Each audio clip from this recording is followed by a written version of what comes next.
എല്ലാവർക്കും നമസ്കാരം. ഇന്ന് നമ്മൾ നോക്കാൻ പോകുന്നത് +2 മലയാളം പാഠപുസ്തകത്തിലെ തനതിടം എന്ന 2ാമത്തെ അധ്യായത്തിലെ 1ാം പാഠഭാഗമായ കേശിനി മൊഴി എന്ന പാഠഭാഗമാണ്. ഒരൊറ്റ കൃതി കൊണ്ട് ലോകപ്രശസ്തി നേടിയ മഹാകവിയാണ് ഉണ്ണായി വാര്യർ. അദ്ദേഹത്തിൻ്റെ നളചരിതം ആട്ടക്കഥ 4 ദിവസങ്ങളിലായി എഴുതപ്പെട്ടതാണ്. അതിലെ ഏറ്റവും ശുഭകരമായി അവസാനിക്കുന്ന ഭാഗമാണ് നമുക്ക് പഠിക്കാനുള്ള കേശിനി മൊഴി. കേരളത്തിൻ്റെ തനത് നൃത്തരൂപമാണ് കഥകളി. 17ാം നൂറ്റാണ്ടിലാണ് കഥകളി ഉത്ഭവിച്ചത്.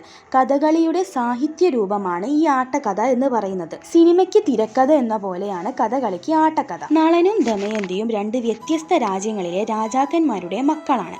ജനങ്ങളുടെ സംസാരങ്ങൾ വഴി അവർ ഇരുവരും പരസ്പരം അറിയുകയും നേരിൽ കാണാതെ പ്രണയത്തിലാവുകയും ചെയ്യുന്നു. ഒരിക്കൽ ദമയന്തിയുടെ അച്ഛൻ ദമയന്തിയുടെ സ്വയംവരം പ്രഖ്യാപിച്ചു. ദേവലോക രാജാക്കന്മാരെല്ലാവരും ദമയന്തിയുടെ സ്വയംവരത്തിൽ പങ്കെടുക്കാനെത്തി. കാരണം ദേവന്മാരെ പോലും വീഴ്ത്തുന്ന സൗന്ദര്യമായിരുന്നു ദമയന്തിയുടേത്. നളൻ ദമയന്തിയുടെ സ്വയംവരത്തിൽ പങ്കെടുക്കാൻ പോകുന്ന സമയത്ത് ദേവന്മാരെ കണ്ടുമുട്ടുകയും ഞങ്ങൾക്ക് ദമയന്തിയെ ഞങ്ങളുടെ പത്നിയായി സ്വീകരിക്കാൻ താല്പര്യമുണ്ടെന്നും ഈ കാര്യം നീ ദമയന്തിയോട് പോയി പറയണമെന്നും നളനോട് ദേവന്മാർ ആവശ്യപ്പെടുന്നു. ഇത് കേട്ട നളൻ ദുഃഖിതനായെങ്കിലും അന്തപുരത്തിൽ വെച്ച് ദമയന്തിയോട് നളൻ ദേവന്മാരുടെ ആഗ്രഹം പറയുന്നു.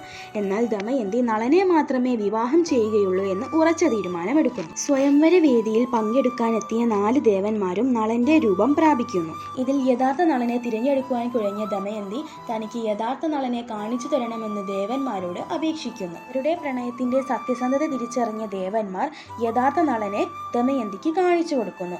അതിന്റെ ഫലമായി നളനും ദമയന്തിയും വിവാഹിതരാവുകയും ചെയ്യുന്നു. ദേവലോകത്തേക്ക് തിരിച്ചു പോകുന്ന ദേവന്മാർ നളനും ദമയന്തിക്കും ധാരാളം വരങ്ങൾ നൽകുകയും ചെയ്യുന്നു. യാത്ര തിരിച്ചു പോകുന്ന വഴിയിൽ അവർ കലിയെ കണ്ടുമുട്ടുന്നു. കലിയും ദമയന്തിയെ കൊതിച്ചു വന്നതായിരുന്നു.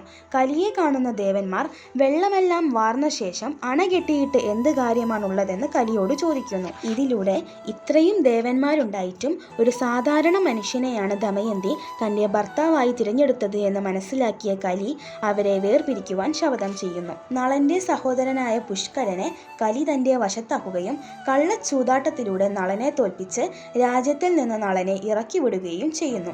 തുടർന്ന് നളനും ദമയന്തിയും വനത്തിലേക്ക് പോകുന്നു. കാട്ടിൽ അലഞ്ഞുതിരിഞ്ഞു നടന്ന നളനും ദമയന്തിയും ക്ഷീണിതരായി അവിടെ കഴിച്ചുകൂടുകയും ചെയ്യുന്നു. അവരുടെ ജീവിതം താറുമാറായെന്നറിഞ്ഞ നളന് തൻ്റെ സ്വയബോധം നഷ്ടപ്പെടുകയും ചെയ്യുന്നു. നേരം വെളുത്ത് ഉറക്കമുണർന്ന് നോക്കുമ്പോൾ നളനെ കാണാനില്ല. നളനെ കാണാതെ വിഷമിച്ച് അലയുന്ന സമയത്ത് ഒരു പെരുമ്പാമ്പ് ദമയന്തിയെ ആക്രമിക്കുന്നു. ഈ പെരുമ്പാമ്പിൽ നിന്നും ഒരു കാട്ടാളൻ അവളെ രക്ഷിക്കുകയും ഒപ്പം അവളെ മോഹിക്കുകയും ചെയ്യുന്നു. മറ്റൊരു മാർഗവുമില്ലാതെ ദമയന്തി കാട്ടാളനെ ശപിക്കുന്നു. ഇതിനിടെ അലഞ്ഞുതിരിഞ്ഞ നളൻ കാട്ടുതീയിൽപ്പെട്ട നാഗരാജാവിനെ രക്ഷിക്കുന്നു. അതിനിടെ നാഗരാജാവ് നളനെ കൊത്തുകയും അപ്പോൾ നളന്റെ രൂപം തന്നെ മാറി നളൻ കറുത്തിരുണ്ടു പോവുകയും ചെയ്യുന്നു. എന്നാൽ ഈ രൂപം ഒരു അനുഗ്രഹമാണെന്നും വേണ്ടപ്പോൾ സ്വരൂപം പ്രാപിക്കാൻ 2 ദിവ്യ വസ്ത്രങ്ങൾ നാഗരാജാവ് നളന് നൽകുകയും ചെയ്യുന്നു.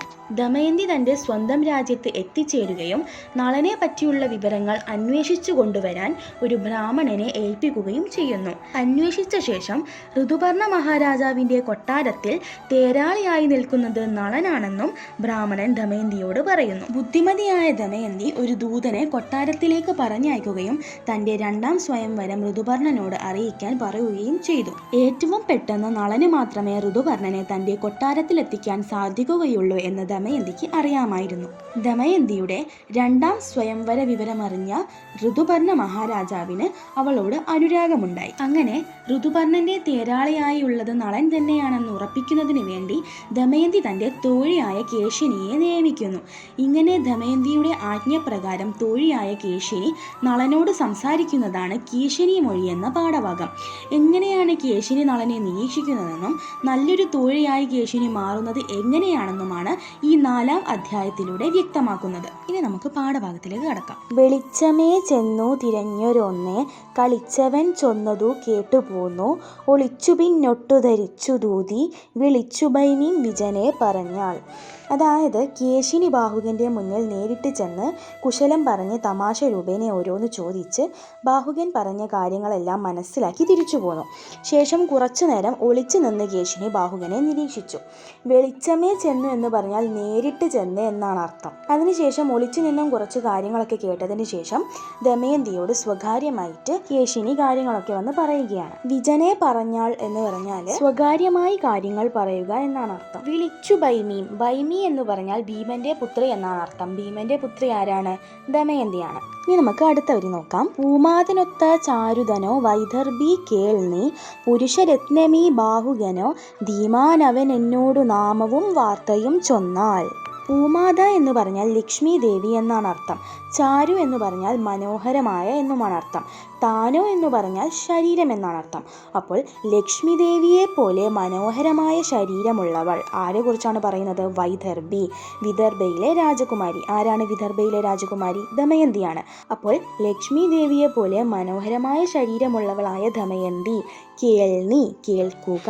പുരുഷരത്നമീ ബാഹുകനോ, അവിടെ നിൽക്കുന്ന ആ പുരുഷരത്നം ബാഹുകൻ തന്നെയാണ്. ധീമാൻ അവൻ എന്നോട് നാമവും. ധീമാൻ എന്ന് പറഞ്ഞാൽ ബുദ്ധിമാനായ എന്നാണ് അർത്ഥം. ബുദ്ധിമാനായ ആ പുരുഷരത്നം എന്നോട് തൻ്റെ പേര് ബാഹുകൻ എന്നാണ് പറഞ്ഞിരിക്കുന്നത്. വാർത്തയും ചൊന്നാൽ, അതുകൂടാതെ കുറച്ചു വാർത്തകളും അവൻ എനിക്ക് പറഞ്ഞു തന്നു എന്നാണ് ദമയന്തിയോട് കേശിനി ആദ്യം അറിയിക്കുന്നത്. ഇനി നമുക്ക് അടുത്ത വഴി നോക്കാം. നളനില്ലൊരപരാധം പോൽ ഉണ്ടെന്നാകിലും കുലനാരിക്കരുത് കോപം പോൽ ഗലനല്ല വാക്കു കേട്ടാൽ ചലമുണ്ടെന്നതും തോന്നാ പലതും പറഞ്ഞു പിന്നെ ഫലിതമത്രേ പാർത്തോളം. അങ്ങനെ കേശിനി ബാഹുകന്റെ അടുത്ത് ചെന്നിട്ട് നളനെക്കുറിച്ച് ധാരാളം കുറ്റങ്ങൾ പറയുന്നുണ്ട്. അപ്പോൾ ബാഹുകന് സങ്കടം വരികയും തിരിച്ച് കേശിനിയോട് ബാഹുകൻ കുറച്ച് കാര്യങ്ങൾ പറയുകയും ചെയ്യുന്നുണ്ട്. നളനില്ലൊരപരാധം പോൽ, നളൻ ഒരു കുറ്റവും ചെയ്തിട്ടില്ല. ഉണ്ടെന്നാകിലും, ഇനി അങ്ങനെ ദമയന്തി കരുതുന്നുണ്ടെങ്കിലും കുലനാരിക്കരുത് കോപം പോൽ. കുലനാരി ആരാണ്? ദമയന്തിയാണ്. ദമയന്തിക്ക് നളനോട് ഒരു ദേഷ്യവും ഉണ്ടാവാൻ പാടില്ല. ഇതിൽ നിന്നും ആ ബാഹുകൻ നളൻ തന്നെയാണെന്നാണ് കേശിനി ദമയന്തിയോട് ഉറപ്പിച്ചു പറയുന്നത്. നളന്റെ വാക്കുകളൊക്കെ കേട്ടിട്ട് ദമയന്തിയോട് കേശിനി ഇങ്ങനെയാണ് പറയുന്നത്. ഗലനല്ല വാക്കു കേട്ടാൽ, ഗലനല്ല എന്ന് പറഞ്ഞാൽ ദുഷ്ടനല്ല. അപ്പോൾ അവന്റെ വാക്ക് കേട്ടാൽ അവനൊരു ദുഷ്ടനാണെന്ന് തോന്നുന്നില്ല. ചലമുണ്ടെന്നതും തോന്നാ പലതും. ചലം എന്ന് പറഞ്ഞാൽ എന്താണ് അർത്ഥം? നുണയൻ എന്നാണ് അർത്ഥം. അപ്പോൾ അവൻ്റെ വാക്കു കേട്ടാൽ അവനൊരു ദുഷ്ടനാണെന്നും അവനൊരു നുണയനാണെന്നും എനിക്ക് തോന്നുന്നില്ല. പലതും പറഞ്ഞു പിന്നെ, കുറേ കാര്യങ്ങൾ പിന്നീട് അവൻ എന്നോട് പറഞ്ഞു. ഫലിതമത്രേ പാർത്തോളം, കുറേ കാര്യങ്ങൾ അവൻ എന്നോട് തമാശ രൂപത്തിലാണ് പറഞ്ഞത് എന്നുമെല്ലാം കേശിനി ദമയന്തിയോട് പറയുന്നു. ഇത്രയും കാര്യങ്ങളാണ് കേശിനി ബാഹുകനോട് നേരിട്ട് സംസാരിച്ചപ്പോൾ ലഭിച്ച വിവരങ്ങൾ. പിന്നീട് കുറച്ചു സമയം കേശിനി ബാഹുകനെ ഒളിച്ചു നിന്ന് നിരീക്ഷിക്കുന്നുണ്ട്. അപ്പോൾ കേശിനിക്ക് ബാഹുകനെ കുറിച്ച് എന്തെല്ലാം വിവരങ്ങളാണ് ലഭിച്ചത് എന്ന് നമുക്ക് അടുത്ത ക്ലാസ്സിൽ ചർച്ച ചെയ്യാം.